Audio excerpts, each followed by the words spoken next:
Ada Bu Serli. Saya perlu luruskan semua ini. Saya perlu luruskan. Kenapa saya dekat sama Ibu Serli duduk? Karena saya tahu banyak peminatnya di sini. Maka saya yang harus amankan.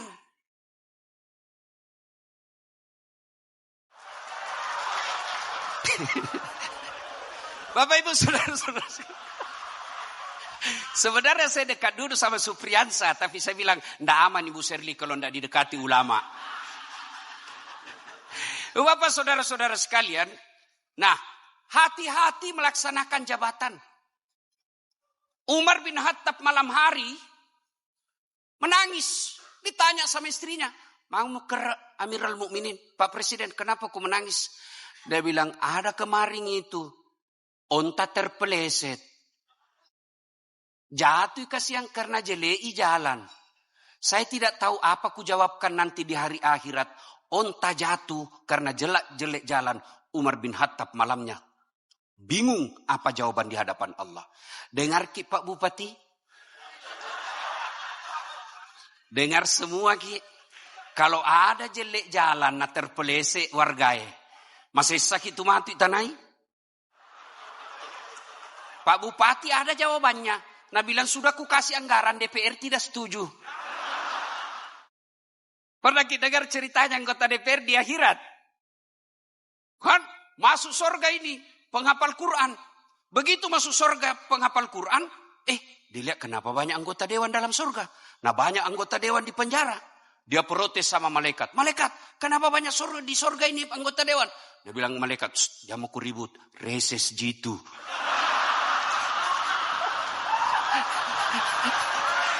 Sebentar lagi dia balik di tempat. Hati-hati menjalankan amanah Pak. Allah Subhanahu wa taala memaparkan kepada kita, ita ko pejabat siaga egana toi pakatuna nasabat jabatanna. Mancaji bupati ceput duitna, habis duitnya ratusan miliar, hanya akhirnya masuk penjara. Allah telah memaparkan banyak OTT dan saya yakin mereka yang ditangkap itu tidak sedikit uangnya habis untuk jabatannya. Capuk habis uangnya 50 miliar, 100 miliar. Jadi bupati akhirnya ditahan KPK, dipermalukan sama suatu keluarga. Silus rekuk manang. Engkau mencaji pejabat. Rita nana tawe ajak mu pakasiri yogi.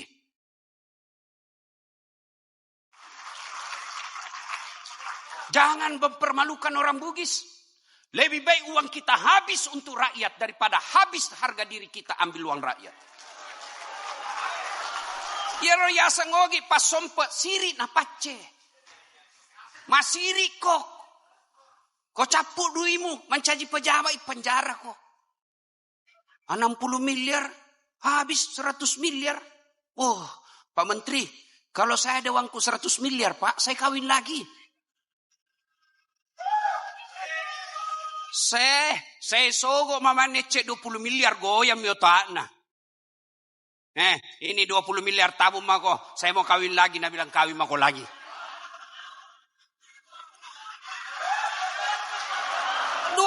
miliar Pak.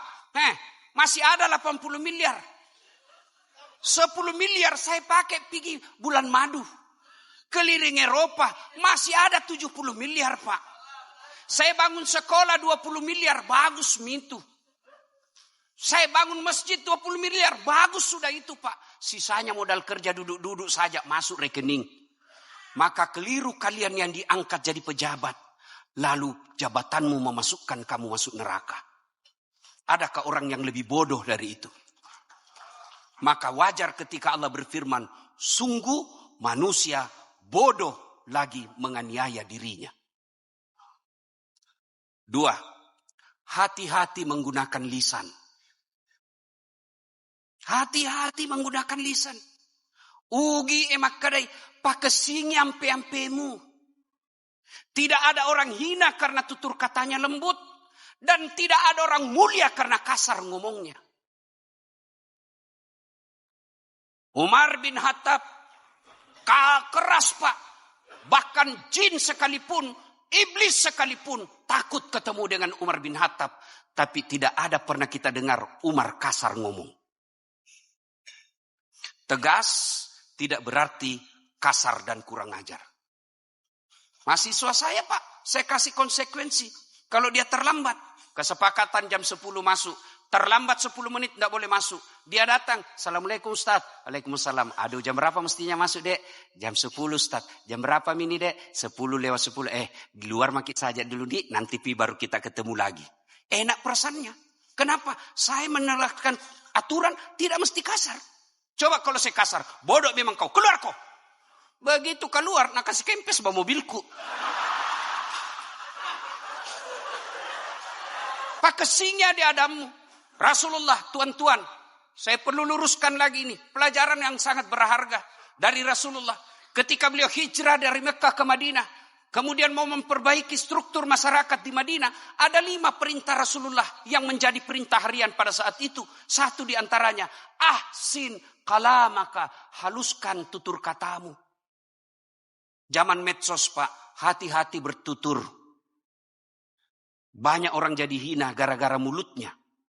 Maka hati-hati. Maka itu sehingga perlu adanya staf ahlinya itu pejabat.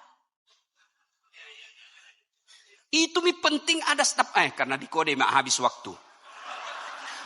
Bapak Ibu saudara-saudara sekalian. Pada akhirnya karena waktu terbatas, saya bangga menjadi orang Bugis. Di mana-mana kita alhamdulillah mengangkat harkat dan martabat. Ciri-ciri orang Bugis kalau merantau, Pak, pasti malabo. Pasti dermawan. Salah satu ciri orang Bugis, saya keliling. Allah takdirkan saya jadi penceramah. Apalagi kalau mau pilkada, saya paling laris, Pak. Di mana-mana KKSS diperebutkan. Kenapa? Karena kalau dia jadi tim sukses, tidak ngambil uangnya orang, Pak. Dia habis uangnya untuk kasih menang orang. Masih rikitu kekale balik otomu. Itu orang Bugis, Pak. Alhamdulillah, bersyukur kita jadi orang Bugis. Satu, begitu kita sebut orang Bugis, pasti Islam. Orang apa kok? Bugis, pasti orang Islam. Orang apa? Jawa, belum tentu. Itulah, alhamdulillah, kita Bugis. Maka ajak mau pakai siri-siri. Bagus sekali. Tadi bahasanya. Sompek macapak deceng, lisu mapa deceng. Itulah orang Bugis. Alhamdulillah. Karena waktu yang terbatas, akhirnya saya ingin berpantun. Tolong ucapkan cakep. Ibu Serli naik perahu. Yang penting kita bersatu. Ibu Serli naik gerobak. Yang penting kita kompak. Ibu Serli masih janda. Urusannya Pak Menteri. Usikum wa nafsi bitaqwallah. Assalamualaikum warahmatullahi wabarakatuh. Berdoa dulu Pak. Doa dulu. Kita berdoa dulu. Ini tidak boleh tegang, kita harus senang-senang kan? Kita awali dengan mengirimkan suratul Fatihah pada Rasulullah Muhammad sallallahu alaihi wasallam. Khasiat dan keutamannya kita ikhlaskan untuk leluhur-leluhur kita, suku Bugis Makassar yang wafat di perantauan. Mari kita kirimkan suratul Fatihah. Ila hadratin Nabi Mustafa Muhammad. Tanpa banyak sensasi, nama Shirley Coanda perlahan mulai mencuri perhatian nasional lewat prestasi. Dalam satu acara penghargaan tingkat nasional, Gubernur Maluku Utara itu sukses membawa pulang 2 penghargaan sekaligus dalam satu kali naik ke atas panggung. Penghargaan tersebut diberikan atas pencapaian penanganan kemiskinan dan stunting, serta penurunan pengangguran terbaik tingkat provinsi. Penghargaan kategori penurunan tingkat pengangguran. Pemenang tingkat provinsi, selamat kepada Provinsi Maluku Utara. Momen ini langsung jadi perhatian publik, karena dalam satu malam, Maluku Utara bukan cuma membawa pulang penghargaan, tapi juga sorotan nasional. Dulu kalau bilang dari Maluku Utara, mereka tanya, oh Maluku, betul tidak? Kalau sekarang ke Maluku Utara katanya anaknya siapa? Senang tidak? Bangga tidak? Saya di sini adalah wujud, bentuk nyata bahwa mimpi itu bisa menjadi kenyataan. Bahwa tidak ada yang tidak mungkin dalam hidup ini. bahwa dari sebuah mimpi putra terbaik Maluku Utara yang bernama Benny Laos, yang begitu mencintai Maluku Utara, begitu sayang dengan Maluku Utara, mimpinya ditaruh di hati saya melanjutkan mimpi seorang Benny Laos. Tetapi kemudian malam ini saya memegang tangan semua yang ada di sini, seluruh masyarakat Maluku Utara, bersama-sama mewujudkan mimpi Maluku Utara. Tugas saya di sini hanya memastikan bahwa Maluku Utara itu bisa kuat, cerdas, sejahtera, dan bahagia. Bisa tidak? Tadi kata de facto, tadi bilangnya apa? Tanah yang penuh kelimpahan. Ya, tanah ini sangat kaya, tanah raja-raja. Tapi kita belum kaya. Saya tidak bisa membangun sendiri, saya butuh kerjasama dari seluruh OPD karena ASN adalah mesin. Saya tidak mau melakukan politik balas dendam, saya merangkul semua. Saya berkata ketika saya mutasi dengan meritokrasi, saya melakukan seleksi secara adil. Bahwa Maluku Utara akan diberikan ruang adil untuk bertumbuh, diberikan ruang untuk belajar, untuk bertumbuh. Saya hanya bisa menyediakan, saya dengan Pak Sarbin sebagai regulator, kami hanya bisa menyiapkan regulasi. Tetapi butuh kerjasama dari adik-adik semua untuk belajar, manfaatkan kesempatan ini. Kita harus bersatu bersama, kekuatan Indonesia adalah keberagaman. Manfaatkan keberagaman kita. Mari moe ngone futuru, bersama-sama kita bisa. Satukan hati. Ketika Sang Pencipta tahu bahwa hati kita satu, hati kita mau maju, kita mau sejahtera dalam arti yang sesungguhnya. Tidak ada boleh lagi negara yang kaya ini, rumahnya masih kayu, atapnya masih rumbai, air tidak ada, anak tidak bisa sekolah, itu tidak boleh lagi terjadi. Untuk itu saya bersama-sama dengan kalian akan memastikan itu terjadi. Bahwa itu tadinya adalah mimpi dari seorang putra terbaik Maluku Utara, Benny Laos. Mimpi dari banyak pendiri dan pejuang untuk pemekaran Maluku Utara. Mimpi itu estafetnya harus disambungkan kepada adik-adik. Saya di sini hanya sementara 5 tahun. Saya hanya bisa memberikan fondasi, memberikan ruang untuk kemudian akan menumbuhkan pemimpin Maluku Utara selanjutnya yang terbaik. Untuk itu dukung saya, satukan hati, bersama-sama kita bangkitkan Maluku Utara. Setuju? Boleh tidak?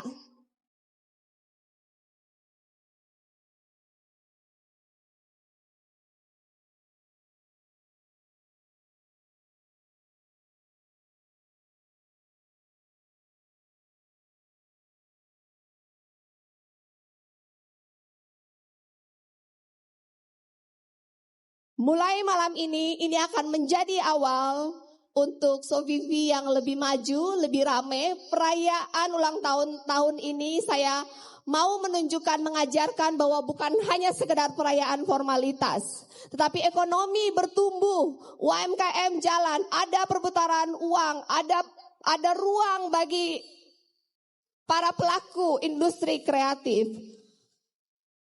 Jualan laku tidak yang jualan? Dan ini akan semakin ramai dari masa ke masa, akan semakin banyak event. Saya sedang menyiapkan infrastruktur untuk mulai tahun 2027, akhir 2028, kita akan siap menerima event nasional di Sovivi. Akan banyak ada berita baik lainnya, tetapi saya tidak suka cerita biasanya kalau belum jadi. Saya akan cerita ketika itu sudah jadi. Saya hanya minta doanya, doakan saya amanah. Satukan hati, dukung saya. Percaya bahwa niat saya hanya satu, memastikan bahwa Maluku Utara sejahtera dalam arti yang sesungguhnya. Selamat hari ulang tahun Maluku Utara. Dengan tema kita membangun dengan hati, inovasi, dan kolaborasi. Saya tidak bisa sendiri, saya butuh ASN, saya butuh tokoh masyarakat, saya butuh tokoh agama, saya butuh adik-adik, mama-mama, papa-papa, tete-tete, seluruh masyarakat, 10 kabupaten kota, seluruh suku dan agama. Bersama-sama, torang buktikan bahwa Maluku Utara bisa. Boleh? Terima kasih. Ada sepatah dua patah dari Koko? Hah? Bilang sesuatu? Masih semangat? Hotu! Hotu! Oh gitu. That's it. Oke. Terima kasih semuanya. Wassalamualaikum warahmatullahi wabarakatuh. Om Santi Om. Waalaikumsalam warahmatullahi wabarakatuh. Mohon izin Ibu untuk bisa berada di tempat dulu. Karena sebentar kita akan bagi-bagi hadiah bersama Ibu dengan masyarakat yang hadir. Mohon izin Ibu. Koko juga bisa gabung. Koko boleh. Tolong bagi-bagi hadiah dulu. Sabar. Tadi Koko udah ada. Orang semua betul cok kita ada. Terada. Yo. Saudaranya dong. Berharap. Koko udah ada. Coba Koko yang dada.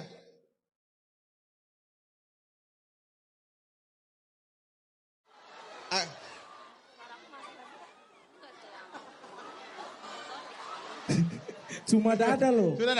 Sudah tolong kasih hadiah sudah. Kasih hadiah lah. Ibu, mohon izin ada 6 hadiah. 6 iPhone. 6 iPhone yang akan dikasih ke penonton masyarakat yang hadir. Kadang saya selalu bilang bahwa dan semua orang juga selalu mengatakan Tuhan tidak mencari yang mampu, tapi Dia mencari yang mau, baru Dia mampukan. Tapi dalam hal ini kan sesungguhnya Bu Shirley mau aja juga enggak sesungguhnya. Enggak, kalau ditanya aku nggak mau. Iya. Terus menurut Bu Shirley berarti apa dong yang akhirnya Tuhan mendorong kemauan itu, Tuhan juga memampukan. Kadang ketika saya suka ngomong kayak serah aja lah Tuhan apa yang mau terjadi. Toh dari awal juga you never ask me. Tuhan juga nggak pernah nanya whether I setuju atau nggak this destiny. Takdir ini you nggak pernah nanya. Jadi juga nggak ada guna juga saya mau argue atau mau diskusi. Toh juga takdirnya sudah dikasih. Dan ketika takdir dikasih maka seyogyanya Tuhan engkau yang siapkan. Kan bukan saya yang meminta takdir ini. Jika emang takdir ini yang harus saya jalani, maka tolong siapkan saya, kirim orang-orang baik membantu saya, kirim hikmat buat saya untuk menjalaninya. Dan saya tidak tahu apa yang harus saya lakukan sebenarnya waktu itu, saya dalam kondisi hancur dan kacau. Tapi ada orang-orang baik dikirim membantu saya. Setiap kali debat ada aja. Sebelum debat saya tidak tahu harus mau ngomong apa. Saya ada ketakutan. Saya tidak mengerti birokrasi. Tapi ketika pegang mic biasanya saya tahu apa yang harus saya ngomong. Biasanya setelah selesai pun saya tidak terlalu ingat apa yang saya ngomong. Saya harus nonton lagi apa yang saya harus ngomong. Tapi ketika pegang mic saya bisa ngomong dengan baik. Even sampai hari ini semua sambutan saya tidak terlalu menyukai sambutan yang sudah disiapkan karena menurut saya terlalu bertele-tele. Jadi biasanya saya sebelum naik saya cuma berdoa, Tuhan berikan aku hikmat, semoga apa yang pengen mereka dengar keluar dari mulut saya. Dan biasanya ketika saya pegang mic saya bisa berkata-kata dengan cukup baik menurut saya. Begitupun dengan program 100 hari saya, sebenarnya saya juga tidak tahu harus ngapain. Tapi along the way berjalan, tiba-tiba ada hikmat, tiba-tiba ada ide, tiba-tiba Tuhan kasih solusi. Kemudian semua yang saya rencanakan bisa selesai dalam 2 tahun, selesai dalam 100 hari ini. Wow. Ya. Wow. Saya sudah bisa pendidikan dan kesehatan gratis by the end of 100 hari. 1 provinsi Maluku. Terima kasih. Mohon tenang teman-teman. Baik. Kita akan berikan waktu berikutnya kepada pasangan calon nomor urut 4. Waktunya 1,5 menit dimulai dari saat Anda berbicara. Shirley Sarbin, kami berkomitmen penuh mendukung program kerja nasional Presiden Prabowo menuju Indonesia Emas. Untuk itu harus mulai dari sini, Maluku Utara emas pada tahun 2035. Untuk itu Maluku Utara harus bangkit, maju, sejahtera, adil dan bermartabat. Give us a chance, me and Pap Sarbin Sehe, to serve and to protect the people with all our heart, so that the people of Maluku Kiaraha can have a brighter future. Berikan kami peluang untuk mewujudkan harapan dan gagasan yang sudah kami sampaikan selama ini. Berikan kami kesempatan untuk menyelamatkan masa depan daerah yang kami cintai ini. Memberikan yang terbaik bagi seluruh rakyat tanpa terkecuali. Tidak boleh ada satupun yang tertinggal, terpinggirkan dalam pembangunan. Pemerintah harus hadir untuk melindungi rakyat, bukan membiarkan mereka berjuang sendirian. Untuk itu jika kalian menginginkan pemerintahan yang lebih baik, pemerintahan yang bersih, yang pro rakyat, maka jangan ragu pada tanggal 27 November nanti pilih 04, coblos yang cantik Sarangeo. Terima kasih. Anda pernah di Belanda karena sekolah apa ya? Jadi saya tuh dulu kuliah di sini, saya sempat SMA di Petra Manyar setahun. Oh, di Petra Surabaya, Manyar. Iya. Ambil apa? Enggak, SMA karena tahun 98. Ya, jadi saya pindah ke Singapura waktu itu. Saya ngambil interior design. Oh. Kayak kursus gitu interior design. Nah, pas kuliah saya balik ke sini. Pas SMA saya ke Swastiastu Bali untuk dapat ijazah SMA. Jadi SMA kelas 3 saya itu di Bali di Swastiastu. Kemudian kuliah saya masuk ke Petra Surabaya, University di Siwalan-Kerto, ngambil International Business Management (IBM). Sampai selesai. Sampai year 3. Kemudian ada kerjasama dengan Petra ke Belanda. Saya ikut pertukaran pelajar untuk double degree. Ada filosofi yang mengatakan bahwa jika perempuan itu berdaya, sehat dan kuat, maka satu generasi terselamatkan. Saya memimpin seperti perempuan. Saya yang mungkin orang katakan kelemahan karena perempuan itu berempati, pakai perasaan. Tapi bagi saya itu kekuatan kita sebagai perempuan karena kita punya empati, kita mendengar, kita pakai keputusan dengan perasaan. Jadi kebijakan kita tepat sasaran. And then we solve problem karena emang selama tugas kita dari kecil sampai besar, dari jadi istri, jadi mama, tugas kita setiap hari fix the problem. Jadi terus menginspirasi, yang bisa menginspirasi kita menjaga diri untuk tidak berbuat kesalahan atau menjadi catatan, tuh kan dia perempuan makanya dia begini. Nah, itu stigma itu jangan didebat, tapi stigma itu diubah narasinya dengan prestasi dan output dan dampak. Jadi kalau biasanya kan bilang Maluku Utara kita pinggiran 3T. Kami sekarang membranding kembali bahwa Maluku Utara itu adalah pintu gerbang ekonomi baru Indonesia Timur. Terima kasih Bu Sylvia. Belum selesai ya ampun. Masih banyak potensinya, silakan Bu. Nah, singkat saja, saya terus terang lahir sudah nyaman. Jadi saya tidak memulai dari nol. Tapi saya melihat dan belajar dari papa saya bahwa pesannya selalu untuk sukses itu dalam hidup itu kita harus bermanfaat bagi orang lain. Seperti tadi yang sudah dipaparkan oleh Pak Mentan dan Pak Ustadz bahwa yang paling penting itu ketika sukses harus berbagi. Kemudian as Mr. Jerome say, you have saying in French that we grow together. Here in North Maluku we have a saying, Marimoy ngono futuru. Artinya together we are strong. So today kerjasama dari Eramet, dari IWIP sebagai private company, and then dengan YCAP organisasi sosial dari Pemprov, dari Pemkap, Pemkot, kita menunjukkan bahwa ini kolaborasi. Together we can help the woman as the backbone of the family economy. So when the woman is strong, the economy of the family is strong, and we hope the kids can be protected. Ketika perempuan itu berdaya dan keluarga itu kuat, maka anak-anak akan terlindungi. And together we can do it. Like hari ini, pertemuan hari ini, kolaborasi hari ini adalah bentuk nyata dari kolaborasi semua stakeholder yang tujuannya sama, adalah menguatkan perempuan Maluku Utara, Indonesia, sehingga ketika mereka kuat, keluarga mereka kuat, anak-anak Maluku Utara, generasi emas Indonesia, mereka terlindungi dan mereka akan tumbuh di keluarga yang sehat, cerdas dan bermartabat. Again, I say thank you, Eramet Beyond, thank you YCAP. Terima kasih Pak Wali Kota atas semua dukungannya. Semua ini tidak bisa sendiri, semua bisa berhasil jika kita bekerja sama dan berkolaborasi. Terima kasih. Wassalamualaikum warahmatullahi wabarakatuh. Subhajul.